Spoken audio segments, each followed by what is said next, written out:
ക്രിക്കറ്റിന്റെ ഡ്രസ്സിംഗ് റൂമിലേക്ക് കയറി വന്നത് ഒരുപാട് സ്വപ്നങ്ങൾ കണ്ടുകൊണ്ടായിരുന്നു. അവന്റെ കണ്ണുകളിൽ ക്രിക്കറ്റിന് വേണ്ടിയുള്ള ആഗ്രഹത്തിന്റെ തീജ്വാലകൾ ജ്വലിച്ചു.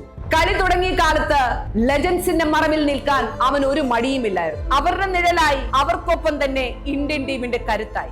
സച്ചിനും ധോണിക്കുമൊക്കെ പിറകിൽ നിൽക്കുമ്പോൾ തന്നെ ഇന്ത്യയുടെ വജ്രായുധമായി അവൻ ഒരുങ്ങുകയായിരുന്നു. 2012 ഓസ്ട്രേലിയയുടെ അഡ്ലേഡ് ഗ്രൗണ്ടിൽ അവൻ ഒരു സെഞ്ചുറി എടുത്തു. അതും ടീം കൊളാപ്സ് ആയി നിന്ന സമയത്ത് അവൻ എടുത്ത ഒറ്റയാൾ പോരാട്ടത്തിന്റെ ബാക്കി പത്രം. അത് വെറും ഒരു സെഞ്ചുറി ആയിരുന്നില്ല, അതൊരു സ്റ്റേറ്റ്മെന്റ് ആയിരുന്നു. അത് തന്നെയായിരുന്നു അവന്റെ ആദ്യത്തെ test cricket century.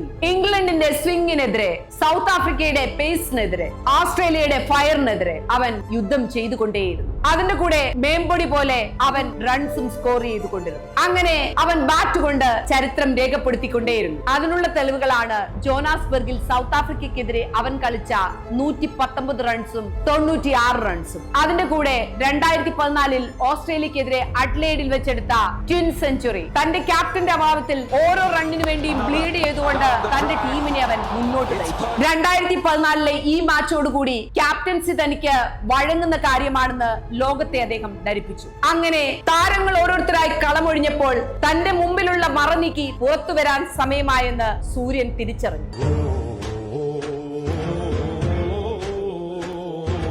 2015 Virat Kohli ഇന്ത്യയുടെ ടെസ്റ്റ് ക്രിക്കറ്റിന്റെ ക്യാപ്റ്റൻസി ഏറ്റെടുത്തു. ക്യാപ്റ്റനായി അവരോധിക്കപ്പെടുമ്പോൾ ഇന്ത്യൻ ക്രിക്കറ്റ് പ്രേമികൾക്ക് അവൻ ഒരു വാഗ്ദാനം കൊടുത്തിരുന്നു. ഇന്ത്യൻ ക്രിക്കറ്റ് ടീമിനെ ഉയരങ്ങളിൽ എത്തിക്കുമെന്ന്. 2016 മുതൽ 2021 വരെയുള്ള 5 വർഷക്കാലം അവന്റെ വാക്ക് സത്യമാണെന്ന് ഇന്ത്യൻ ക്രിക്കറ്റ് പ്രേമികൾ തിരിച്ചറിഞ്ഞു. ഇന്ത്യ പിന്നീട് ഒരിക്കലും 1ാം സ്ഥാനം മറ്റാർക്കും കൊടുത്തില്ല. വിരാട് കോഹ്ലി എന്ന അതികായകന്റെ കീഴിൽ കളിക്കുമ്പോൾ ഇന്ത്യൻ ടീമിന് ഭയം എന്താണെന്ന് അറിയുകയുണ്ടായിരുന്നില്ല. ഫിറ്റ്നസിന്റെ ഇമ്പോർട്ടൻസ് ടീമിലേക്ക് അവൻ കൊണ്ടുവന്നു. അതുകൊണ്ട് തന്നെ അവന്റെ ടീമിൽ ഫാസ്റ്റ് ബൗളേഴ്സ് വേട്ടക്കാരായി, ഫീൽഡിംഗ് ഷാർപ്പൻഡ് ആയി, ടീമിന്റെ മൈൻഡ് സെറ്റ് റൂത്ത്ലെസ് ആയി. ഇന്ത്യയിലേക്ക് കളിക്കാൻ വരുന്നവരെ പണ്ട് ഓസ്ട്രേലിയയിൽ കളിക്കാൻ പോയവർ പേടിച്ച പോലെ പേടിക്കാൻ തുടങ്ങി. ഇന്ത്യയിലേക്ക് വരുന്നതിന് മുമ്പ് തന്നെ പരാജയപ്പെടുമെന്നുള്ള ഭീതി അവരെ കൊന്നു. അങ്ങനെ ടെസ്റ്റ് ക്രിക്കറ്റിൽ ഇന്ത്യയുടെ മണ്ണിൽ വലിയ വലിയ വീരന്മാർ യുദ്ധത്തിനിറങ്ങി പരാജയം ഏറ്റുവാങ്ങി തിരിച്ചുപോയി. അവരുടെ കൂട്ടത്തിലുള്ളവരാണ് ഓസ്ട്രേലിയ, സൗത്ത് ആഫ്രിക്ക,